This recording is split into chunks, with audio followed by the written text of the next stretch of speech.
इस साल हम आप लोगों को बिग बॉस 17 में देखने वाले थे। वाइल्ड कार्ड एंट्री, उसके बाद में अच्छा सा मसाला मिला, लेकिन ट्रस्ट नहीं बन रहा है, मजा सा नहीं आ रहा है। अभिषेक ट्रस्ट में ऐसा नहीं है। उतना बड़ा व्लॉगर होने के बाद मतलब आप घर के अंदर 17 लोगों के साथ रहते हो, आप अपना पॉइंट ही नहीं रख पा रहे हो। नेक्स्ट कपल की तरफ जिनसे मैं इतना डिसअपॉइंटेड हूँ, वो मुझे बहुत क्यूट लगती है। हाँ, सेम टाइम पे वो थोड़ी इरिटेटिंग है। सो गाइस, सबसे बड़ा सवाल है इस बार का कि हम लोग बिग बॉस जाने वाले थे, हम लोग बिग बॉस क्यों नहीं गए। Hey everyone, welcome back to our new video. So video का टाइटल देख के आप लोग समझ गए होंगे कि हम किस बारे में बात कर रहे हैं। So yes, today we are talking about Big Boss season 17. और सबसे पहला सवाल आप लोगों का यही था कि भाई इस साल हम आप लोगों को बिग बॉस 17 में देखने वाले थे। बहुत सारी आप लोगों ने न्यूज़, बहुत सारी पोस्ट ऐसी देखी होगी। सो क्या हुआ, आप लोग बिग बॉस में नहीं गए? सो सबसे बड़ा सवाल, इसका जवाब हम लोग देंगे, लेकिन सबसे पहले हम लोग बात कर लेते हैं बिग बॉस 17 के बारे में। टू बी वेरी फ्रैंक, मैंने बहुत सारे बिग बॉस के सीजन फॉलो करे, पर पता नहीं क्यों इस सीजन में मजा आके दे नहीं रहा। मतलब हमने ओटीटी को इतना ज्यादा एंजॉय करा था जो अब की बार गया है, पर जो अब का सीजन है इसमें हमने मतलब लास्ट तक हम लोग बने हुए हैं, देखते हैं, लेकिन एक वो होता है ना, इंटरेस्ट नहीं बन रहा है, मजा सा नहीं आ रहा है। जबकि आज कल में आपको देखने को मिलेगी वाइल्ड कार्ड एंट्री, उसके बाद में अच्छा सा मसाला मिला, पर मुझे नहीं लग रहा वो मसाला 2-3 दिन से ज्यादा चलेगा, क्योंकि हो यही रहा है। बिग बॉस की तरफ से सारी ट्राई करी जा रही है, पर एक होता है ना कि लाइक आपका इंटरेस्ट बन रहा, मजा आ रहा है, वो नहीं आ रहा है। सबसे बड़ी बात कि बिग बॉस ने इस बार थेरेपी रूम भी डाल दिया, थेरेपीज दे रहे हैं। थेरेपीज का मतलब बस इंडायरेक्ट वे में उनको समझाया जा रहा है कि भाई आप परफॉर्म करो। ऐसा लग रहा है सब जो आके लेजी हो रखे हैं, बिल्कुल मजे में अपना चल रहा है सब। मतलब हर बार क्या होता है कि अंदर से एक जुनून देखने को मिलता है, कि वो अंदर से ना उनके एनर्जी देखने को मिलती है कि हाँ हम लोग खेलने के लिए हैं। आप भी मेरे को सच कमेंट करके बताना कि आप इस साल का जो ये सीजन है फॉलो कर रहे हो कि नहीं कर रहे हो। अगर कर रहे हो तो आपका जो फेवरेट कंटेस्टेंट है वो कौन सा है। अपने दोनों फेवरेट बताओ, अपना फेवरेट भी बताओ, अपना लीस्ट फेवरेट भी बताओ, किसको आप सबसे ज्यादा पसंद करते हो और कौन आपको बिल्कुल भी अच्छा नहीं लगता।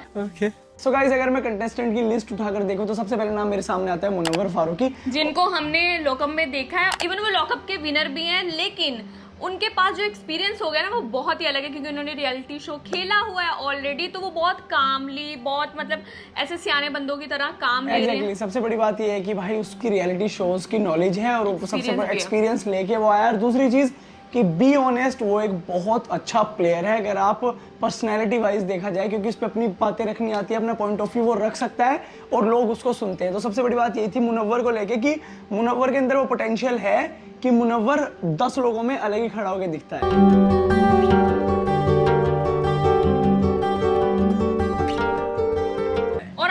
लगता है कि इस सीजन का जो विनर है वो कौन बनेगा अभी तक के गेम प्ले के हिसाब से, तो वो भी कमेंट करके जरूर बताना।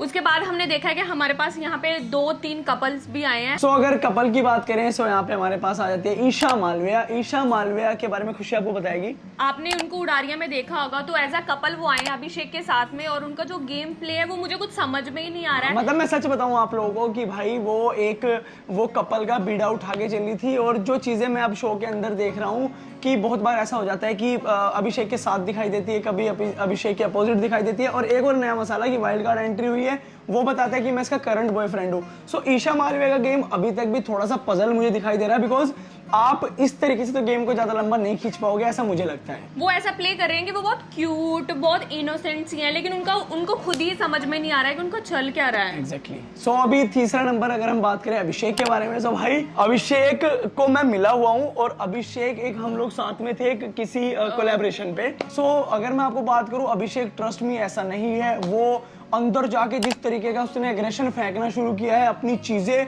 बिना बात के थोपनी शुरू कर दी है। अगर मैं जेन्युइनली आपको बताऊं ना भाई, तो जितनी भी लड़ाइयां ओवरऑल हुई है उसमें 10% भी इतना एग्रेशन लाने का कोई मतलब नहीं था। मेरे को तो लग रहा है उनको किसी ने मिसगाइड कर दिया कि अंदर जाके एग्रेशन दिखाओ और आप दिखोगे, ऐसा नहीं, आप बाहर बहुत गलत दिख रहे हो। इवन मैं आपको एक चीज बताऊं कि उनको बोलते हुए देखा गया है कि सिद्धार्थ शुक्ला एंड आसिम रियाज के तरह का game play, something like that. लेकिन भाई आप बिल्कुल भी वैसे नहीं दिख रहे हो, बाहर आपकी मजाकें बन रही है, बिकॉज आप छोटी सी पानी की चीजों पे लेके आप गुस्सा कर दे रहे हो। तू मेरी है, तू मेरे साथ ऐसा मत कर ब्रो। मैं सही हूं ब्रो, नहीं मैं ऐसा ही हूँ, मैं ऐसा ही हूँ।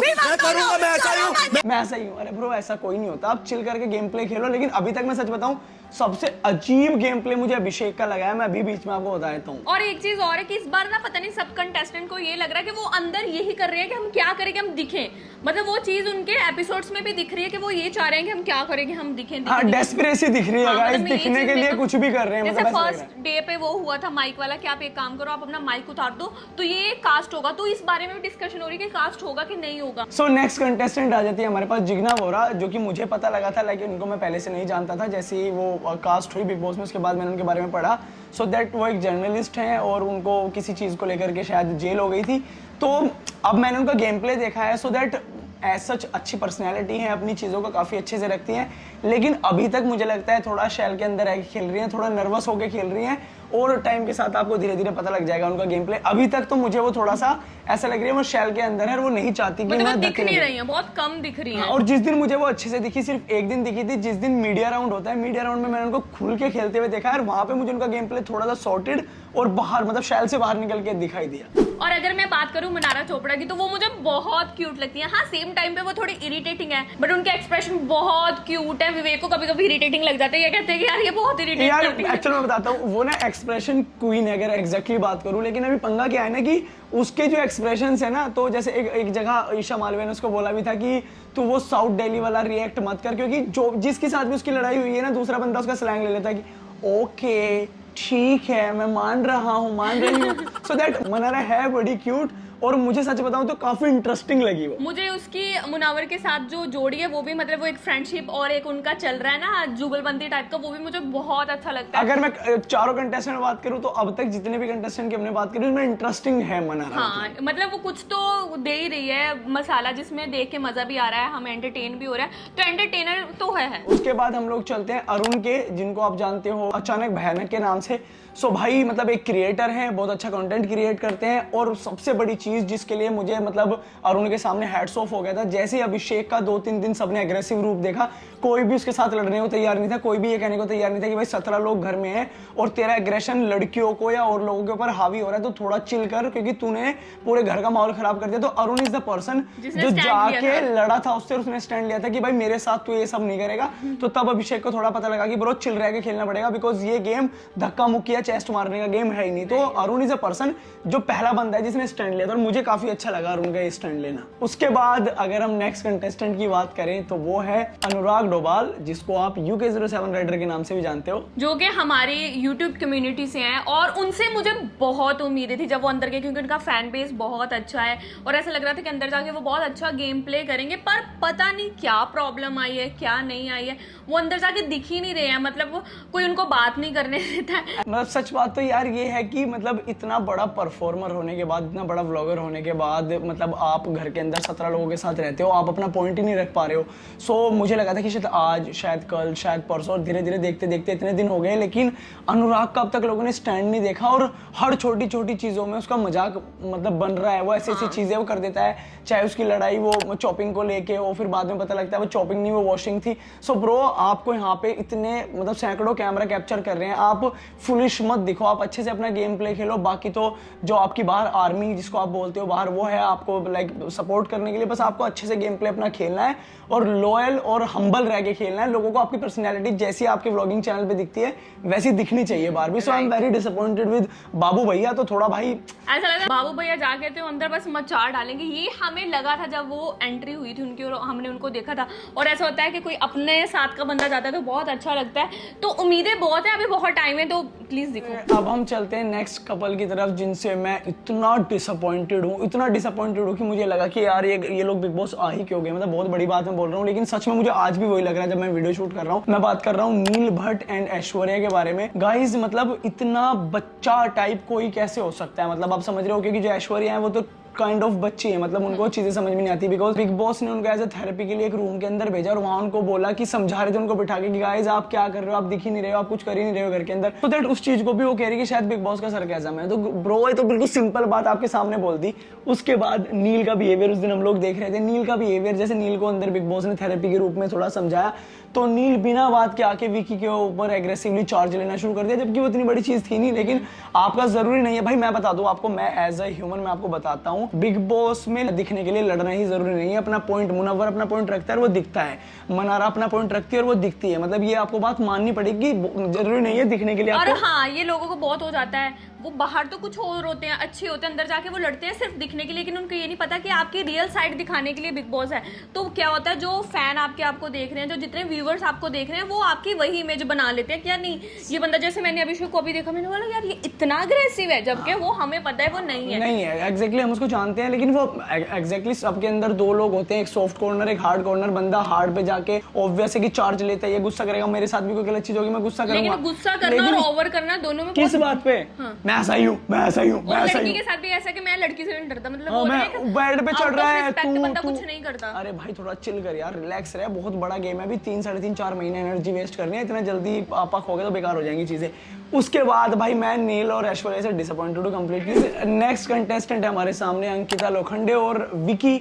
सो अंकिता के बारे में खुशी बताएगी। हमने हमेशा लीड में देखा है, उनको देख के तो मैं बहुत शॉक हो गई कि यार ये बंदी, मुझे ऐसा लग रहा था कि जैसे हर बार जैसे हीना खान ने करा था और हर मतलब सीजन में एक लीडर वाली क्वालिटी होती है। मुझे लगा था ये इस सीजन की वही बंदी है जो आके बस सबको कंट्रोल करेंगी, लीडरशिप होगी जिनके हाथ में और सबकी मतलब फाड़ डालेंगी। लेकिन अंदर जाके एक अलग ही अंकिता हम लोगों को देखने को मिली है। इनसिक्योर, कॉम्प्लेक्शन, डर, शक, इमोशनल बात मतलब एक समझ रहे हो अलग अंकिता लोगों को दिखी है। अंकिता को ऐसा है कि तू मेरा राइट हैंड बन, तू मेरा लेफ्ट हैंड बन, तू मेरा साथी बन, तू अरे भाई इंडिविजुअल गेम है, खेलो दबा के। और अंकिता को काइंड ऑफ टीवी करते हुए 15-20 साल हो गए होंगे, मैं अगर मैं गलत नहीं हूं तो 15 साल तो कम से कम हो चुके होंगे शायद।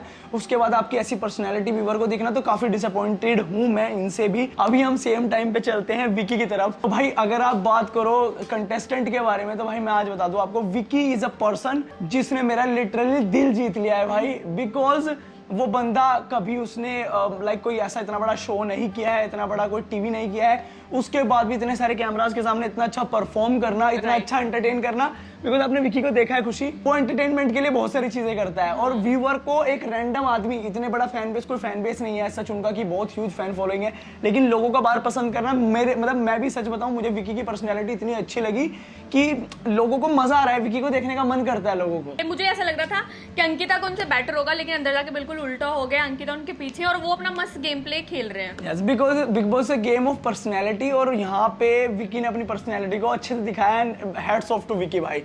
उसके बाद हम लोग चलते हैं तहलका। सो गाइस, तहलका को जिस वजह से शो के अंदर लेके आए थे for pranks, for funny entertainment के लिए, फनी सेगमेंट पूरा करने के लिए, तहलका बखूबी उस पार्ट को निभा रहा है। अभी तक मुझे लगा है वो अपना पर्टिकुलर जो उसका फनी पार्ट है वो कर रहा है और आए दिन हम उसकी बड़ाइयां सुनते हैं। हाँ, और कोई ना कोई मजा दे ही रहा है वो। मतलब कुछ ना कुछ ऐसा होता है ना कि यार आप एक शो देख रहे हो तो आप एंटरटेन नहीं हो रहे तो मजा नहीं आता, लेकिन कोई ना कोई उसमें है कि एटलीस्ट वो आपको एंटरटेन कर रहा है। क्योंकि तहलका का पार्ट आपने देखा होगा, तहलका एंटरटेनमेंट पर्पस से अपना काम बखूबी कर रहा है। वो चाहे अरुण का माइक चुराना हो, चाहे वो अभिषेक के साथ कुर्सी उठा के लड़ना हो, मतलब उसको दिखाना है कि that I am here guys. हाँ, वो है। तो मुझे काफी अच्छा लगा, लाइक हैट्स ऑफ टू तहलका आल्सो। सो नेक्स्ट कंटेस्टेंट है खानजादी। अगर मैं खानजादी की बारे में बात करूं तो पहले वीक में वो शैल में थी कंप्लीटली, मतलब उनकी इतनी भी हिम्मत नहीं होती वो कि अच्छे से अपनी बातें रख पाए, अपना पॉइंट ऑफ व्यू रख पाए, लेकिन एकदम से सेकंड वीक में उनका ऐसा रूप देखने को मिलता है अगेंस्ट मुनव्वर। और हम लोगों ने वो देखा कि मेरे लिए इतना शॉकिंग था कि मुनव्वर उनको कोई चीज समझाने की कोशिश कर रहा है और वो सामने डांस मूव्स कर रही है, ग्रूव कर रही है। इसका मतलब वो मुनव्वर को चिढ़ाना चाहती थी। इसके लिए मैं लाइक जो खानजादी है उनको भी अप्रिशिएट करता हूँ कि अगर वो मुनव्वर को गुस्सा दिला सकती है ना भाई, तो वो कुछ भी कर सकती है शो में, क्योंकि मुनव्वर लिटरली फ्रस्ट्रेट हो गया था। वो ऐसे हैं कि नहीं मुझे बिल्कुल दिमाग से काम लेना, कामली काम लेना, लेकिन उनको भी अगर इतना गुस्सा आ गया था मतलब उसने अपना पॉइंट खेल दिया। यस, अभी मैं जिन 3 कंटेस्टेंट की बात करने वाला हूँ उनका जैसे हर सीजन बिग बॉस में एक सपोर्टिंग रोल रहता है। मुझे अभी तक उनका मतलब ये मेरा पॉइंट ऑफ व्यू और खुशी का पॉइंट ऑफ व्यू है, हमें उनका अभी तक सपोर्टिंग रोल लगा है। चाहे मैं बात करूँ सना के बारे में, चाहे मैं बात करूँ रिंकू के बारे में, चाहे मैं बात करूँ सोनिया के बारे में, इन तीनों का गेम प्ले मुझे बहुत न्यूट्रल लगा है। और जैसे आपको पता है कि ज्यादा एग्रेसिवली ना दिखूं या ज्यादा मतलब इन चीजों पे ना दिखूं, तो वो अच्छे से सपोर्ट कर रहे हैं इस सीजन को और धीरे धीरे छोटी छोटी चीजों में उनका स्टैंड हम लोगों को दिख जाता है। Last but not the least, Navid सोल। अगर हम नाविद की बात करें तो यार सबसे बड़ी चीज यही है कि एक कंटेस्टेंट हर बार लेके आते हैं, कम्युनिकेशन की दिक्कत रहती है, कम्युनिकेट नहीं कर पाता, कम्युनिकेशन ना करने की वजह से ज्यादा नहीं दिख पाते हैं। और अगर हम अब्दू की बात करें या और बहुत स्टिल दिख रहा था बिकॉज अब्दू के अंदर क्यूटनेस थी, एक क्लास थी अब्दू के अंदर, वो दिख जाता था। लेकिन आज के मैं बात करूं सो नाविद इतना कम्युनिकेशन नहीं कर पाता, इसलिए ज्यादा नहीं दिख पा रहा है उनके कैमरा। सो मुझे ऐसा लगता है कि अच्छा कर रहा है, लेकिन जितना कर रहा है उतना बेहतर है। आप भी कमेंट करके बताना कि आपको सबसे अच्छा गेम प्ले किसका लग रहा है और सबसे बेकार किसका लग रहा है, और आप इस सीजन से मतलब खुश हो कि नहीं खुश हो वो भी बताना। सो अभी हम गाइस बात करते हैं कि मेरा फेवरेट कंटेस्टेंट और खुशी का फेवरेट कंटेस्टेंट। तो बताओ खुशी। मेरे को तो मैं सच्ची बताऊं अभी तक मुझे तहलका का बहुत अच्छा लग रहा है। सो खुशी का फेवरेट कंटेस्टेंट इस सीजन में अब तक है तहलका, और मेरा फेवरेट कंटेस्टेंट अभी तक है विकी, क्योंकि मुझे बहुत प्यारा गेम प्ले लगा। अगर मैं न्यूट्रल होके सोचूं तो विकी ने मतलब बहुत अच्छे से गेम को खेला है अभी तक।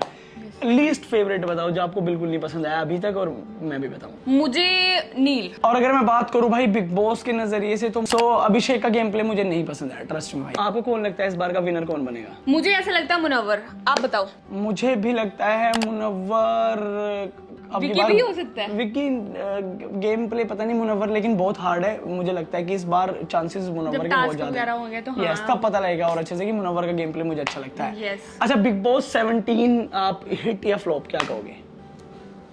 अभी तक तो यही चल रहा है। मुझे भी अभी तक, जब तक हम ये वीडियो शूट कर रहे हैं तब तक मेरे नज़र में तो मतलब शो इतनी हाइप पे नहीं है और शो का कुछ भी बहुत ज़्यादा बाहर गेम सीन देखने को नहीं मिला। अच्छा, एक क्वेश्चन हो रहा है मेरे पास, सबसे फेक कंटेस्टेंट कौन लगा है अब तक आपको? फेक बिल्कुल ऐसा लगता है बिल्कुल फेक है? फेक मुझे अभी तक अभिषेक ही लगा है। ओके, और अगर मैं फेक की बात करूँ तो मेरे पास काफी सारे नाम है, लेकिन मुझे ईशा बिल्कुल फेक लग रही है अभी। मेरे को अभिषेक क्यों, मतलब स्टार्टिंग में अभी फिर भी वो ठीक कर रहा है। जब से बिग बॉस ने उसको लाइक बोला है कि ब्रो घर जाना पड़ेगा तब से yes, वो तो मुझे ईशा फेक लगती है, खुशी को ये। और आप लोग कमेंट करके बताएं जिन सवालों के जवाब हम लोगों ने दिए हैं, आप लोग भी कमेंट सेक्शन में जाके कमेंट करना। सो गाइस, सबसे बड़ा सवाल है इस बार का कि हम लोग बिग बॉस जाने वाले थे, हम लोग बिग बॉस क्यों नहीं गए? सो गाइस, अब आपकी बार आप सीजन देख रहे हो तो ऐसा होता है कि बहुत सारी चीज़ें पता लग जाती हैं, लेकिन हम लोग इस साल कंफर्टेबल फील नहीं कर रहे थे बहुत सारी चीज़ों को लेके, चाहे वो लड़ाई हो, चाहे वो फाइट्स हो, चाहे वो कुछ भी छोटी मोटी चीज़ें हो सकती है। सो दैट्स व्हाई हमारा काफी क्लोज था, लेकिन होता है ना कि कुछ चीजें हमारे लिए कंफर्टेबल नहीं थी। मतलब ऐसा बहुत सारे रीजंस थे जो कि हम आपको मतलब आने वाले टाइम में अच्छे से बताएंगे। एग्जैक्टली, हम इसके ऊपर एक बहुत अच्छे से वीडियो करेंगे जहाँ पे हम लोग खुल के बात करेंगे इस बारे में, लेकिन आप लोगों को पता है ऐसा अभी बात नहीं कर सकते। लेकिन मैं ये कहूँगा कि इस साल हमारे लिए बिग बॉस नहीं बना था, इस साल हमारा कंफर्ट जोन नहीं था। So that's why we are not going this year. मतलब सो गाइज, इस बार हम लोग बिग बॉस में नहीं गए। And thank you so much guys. आप सारे चीजों के बारे में कमेंट जरूर करना अबाउट बिग बॉस 17, और मिलते हैं नेक्स्ट वीक संडे नई वीडियो के साथ। सो बाय गाइज। और हर संडे मिस्टर मिसेस चौधरी पे आपको नई वीडियो देखने को मिलेगी। हमारे सारे मिनी व्लॉग आ रहे हैं हमारे फेसबुक के ऊपर, वो भी जाके चेक करो, और बाकी तो स्नैपचैट है। Bye guys, bye.